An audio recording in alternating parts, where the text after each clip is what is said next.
Warahmatullahi wabarakatuh. My name is Ria Alfaini, and now I try to explain about the teacher.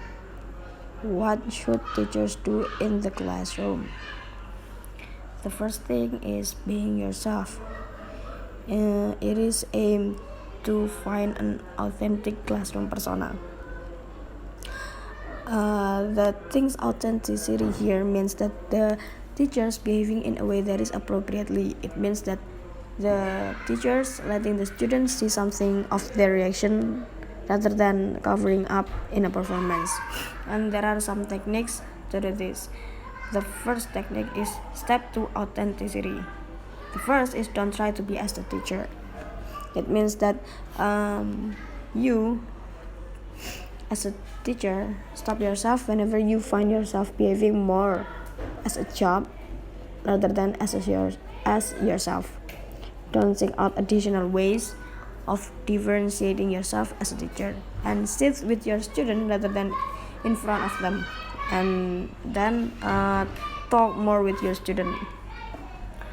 The second is have a real conversation. When you chat informally with student, make it real conversation. It means you really listen to what they have to say and respond them appropriately. For example, give your own personal reaction to student comment. And the next is don't pretend omniscient. If you don't know an answer to a question, say that, rather than you pretending that you do know and confusing your student with your explanation. The next is be wary of staff room advice and be appropriately authoritative. And the next technique is dealing with personal doubt. There is a worry about revealing your own limitation. For example, non-native speakers concerned about her own language knowledge, especially within a culture that doesn't easily accept teachers' admission of gaps in their knowledge. And then the next thing is establishing and maintaining rapport. This is aimed to create a good working relationship in the classroom. The term rapport refers to the quality of the relationship in a classroom. For example, teacher-student and student-student. It is not primarily technique-driven, but grows naturally when people like each other and get on together. There are some techniques, of course. The first technique is building rapport.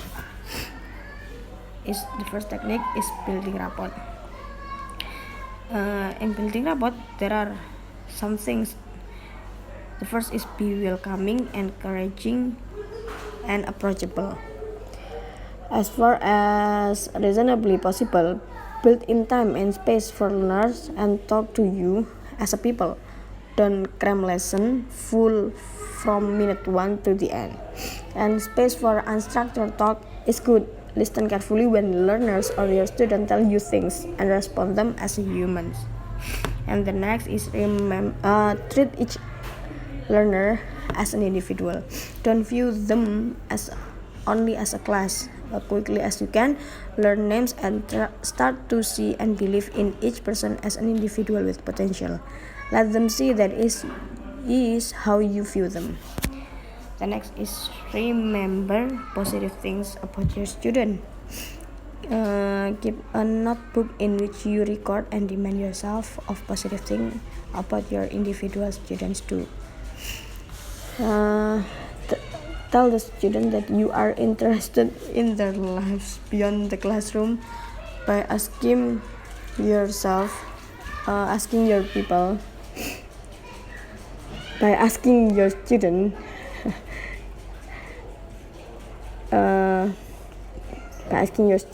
when a student feeling down, remind them of their positive achievement.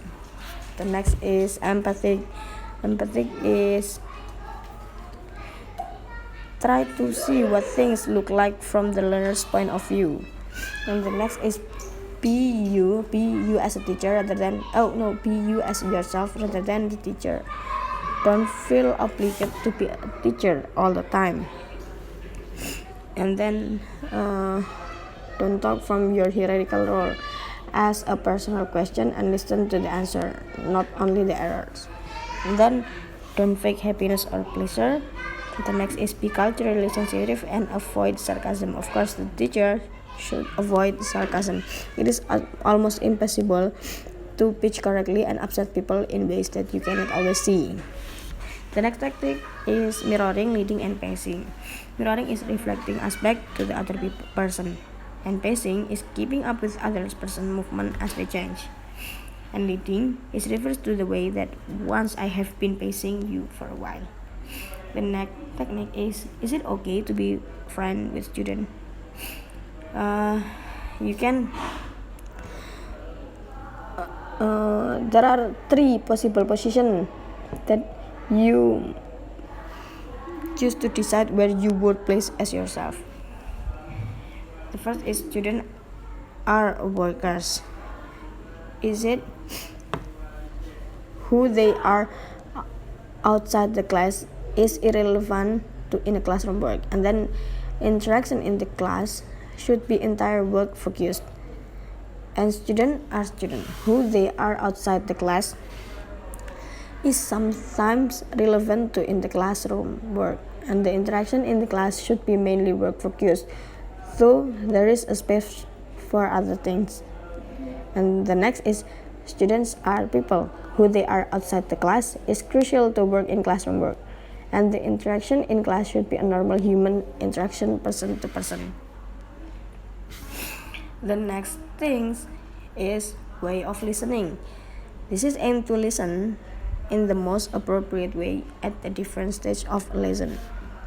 Listening is an important skill for teachers as much as for learners. We might assume that how we listen is entire automatically and that we have no control over it.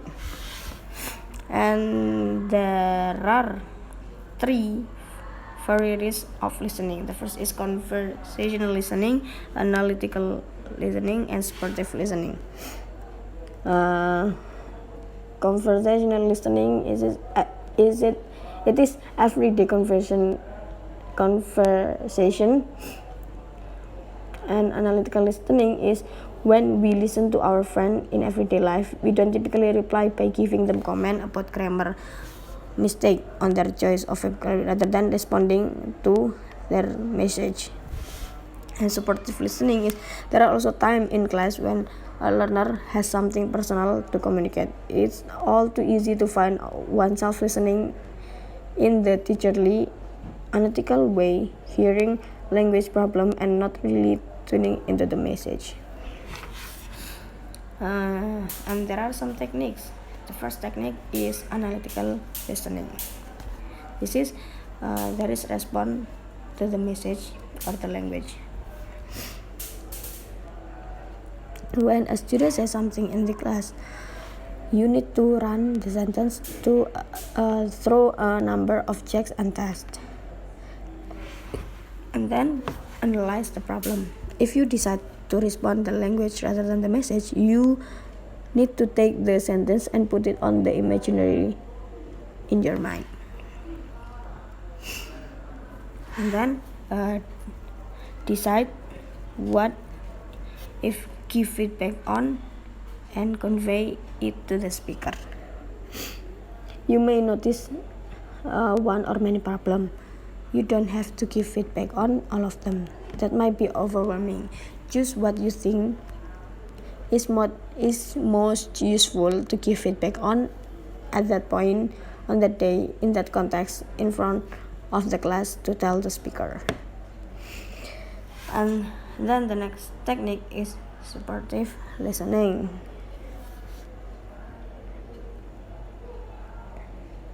It is useful to practice this technique before you go into the class.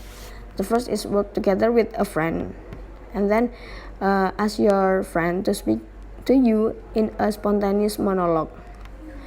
And while your student is talking, practice varying how you listen to him or her and trying to consciously move to different place onto the continuum.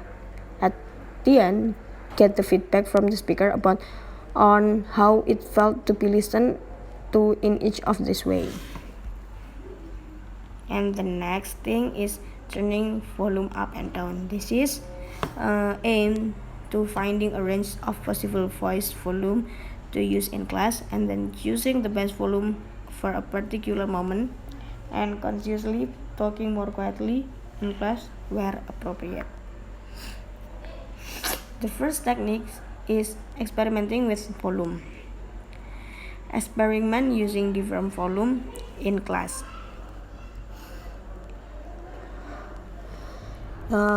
For different tasks, try varying the volume. For example, using much quieter than usual voice for one set of instruction, then using a much louder than usual voice for running a game. And notice whether using a range of volume has any noticeable effect on how stage run. Do your students seem to be more active in louder or quieter stages? And if you typically talk loudly in class, try out the following ideas. The first is start a lesson very quietly and giving the instruction extremely quietly, and then tell an interesting or amusing story or a personal anecdote.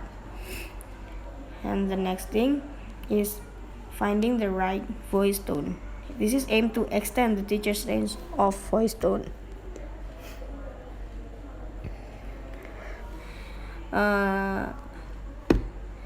The first is experimenting with voice tone out of class.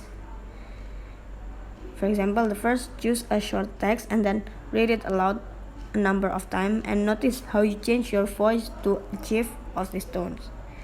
And experimenting with your voice tone in class. For example, it is warm and friendly tone and a factual or information giving tone, or a storytelling tone, a personal, supportive, kindly tone, or an authoritative tone, a humorous tone, and a hesitant, uncertain tone. And the next thing is varying the quantity of your control. To find the most appropriate and most effective degree of the teacher control for each lesson, stage, or activity.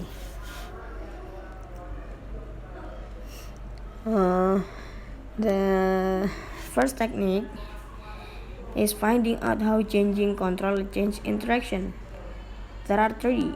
The first is high control, low control, and no control.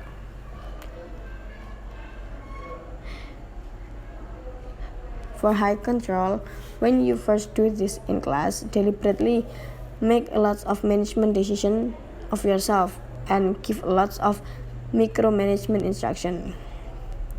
For low control, at a later or possibly with a completely different class, try the same task type, but this time after having given the initial structure and make sure it's understood, deliberately restrain yourself from giving all those micromanagement instruction used the first time. Limit yourself to a small number or really useful and important interventions. For example, to say that different students should come up and write rather than the same 2 or 3 all the time. And then no control. No control, when you try the experiment for the third time, after you have given the initial instruction, make no further intervention of any kind, even if they are doing the task wrongly. And then the next technique is further experiment with low or no control.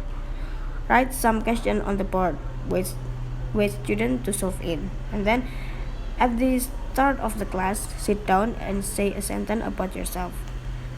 And the next is set a problem first and set a problem for student to discuss and reach an agreement from your student. When you have a listening lesson, hand over the playback control to your student. The next thing is gestures and facial expression. This is aimed to make use of expression and gestures to help reduce an unhelpful or unclear teacher talk when giving instruction or explanation. There are some technique of the gesture. The first is classroom organization and instruction. There are some gestures to do this. For example, the first hands part with the palm facing in as if you fold around the individual. It means that you work on your own. Like the gesture here explained in the picture. Explained in the picture. The first is hands part that means you work on your own, and then hands wide shaping a pair. It means that get into pairs, and then hand dividing class down middle. It means that get into two teams, and hands held out in front, palm up, and pushing upward. It means that you stand up, the students stand up. And then the next is hand held out in front, palm down and waggling downward.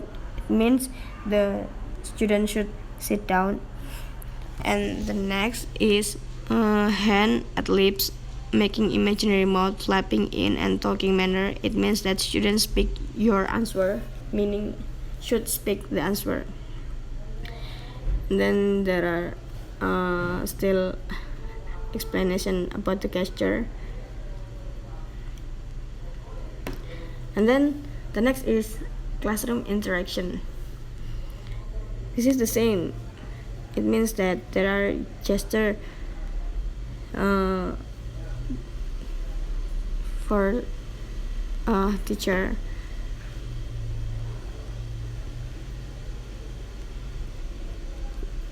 This is explained in the picture. There are many gestures to do in the classroom interaction.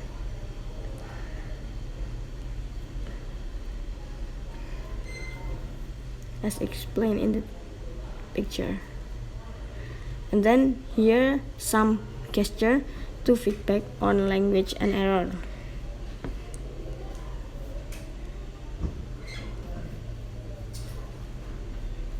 And the next some gesture to indicating the time. There are 3 gestures that teachers do when indicating the time. And the next technique is general guidance for using gesture and expression. The first is be sure your gestures are clear and go for bigger or wider gesture rather than a close-up one. And remember your gestures are seen in the part of in the place of the student, each place of the student, and allow enough time for your gesture to be seen before you stop them.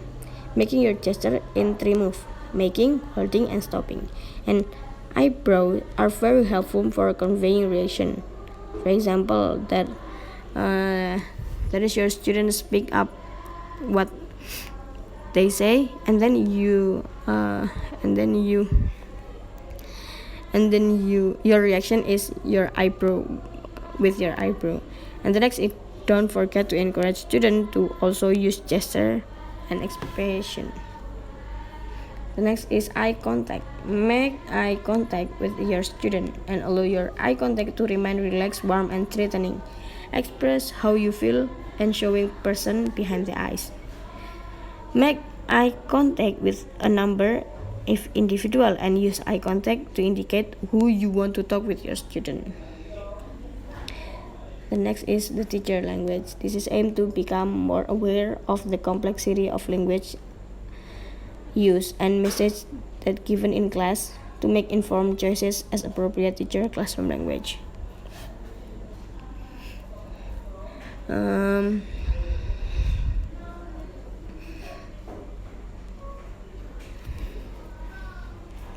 The first technique is what can be graded. The grammar and the lexis, sounds, stress, sequences of content, speed of delivery, discourse feature, noise, complexity of message, and quantity of message is ungraded, graded, and highly graded.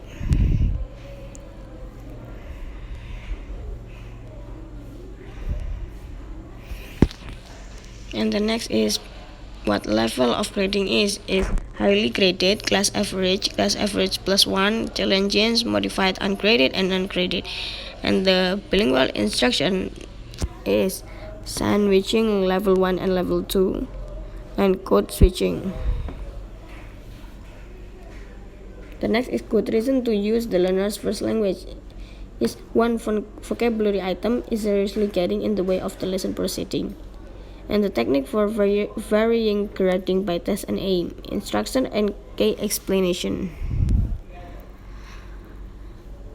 Use the simplest and clearest graded language. And for discussing reading text, use the language just slightly above the average level of the class. And informal chat with students it is use much less graded language, possibly a few steps above the learner's supposed current level. And then the next is using intuition. This is aimed for the teacher to learn to place more trust in their own intuition. Using intuition intelligently is an essential teacher skill, one that is largely unacknowledged or undervalued on training course or in professional development.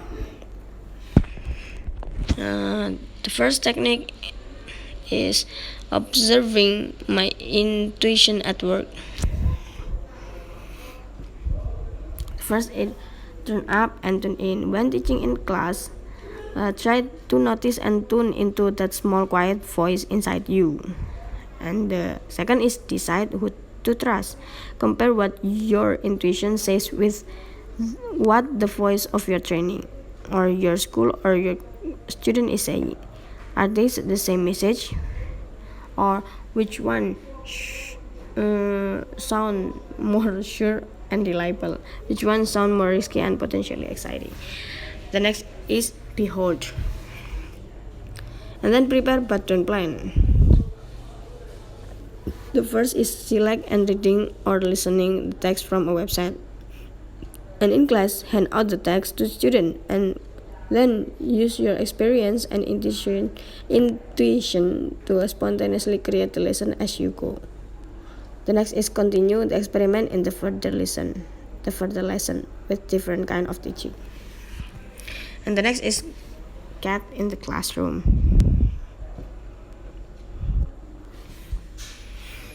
And the next thing is the teacher as a researcher to begin some everyday research into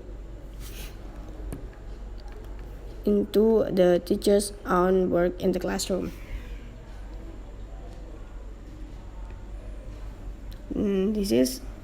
There is one technique. It is a classroom research. Classroom research. The first is start with either.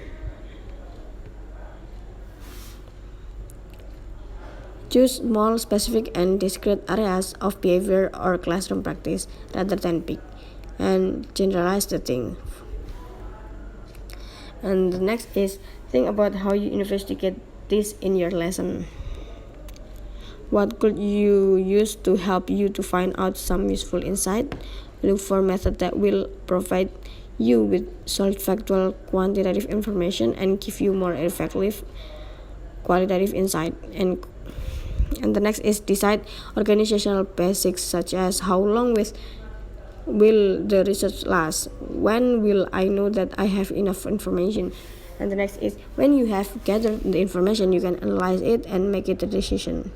And the next is plan what you will to do make a bigger or more long-lasting change to your practice. So that's all about the teacher. Sorry if there are so many mistakes that I've given. Thank you. Wassalamualaikum warahmatullahi wabarakatuh.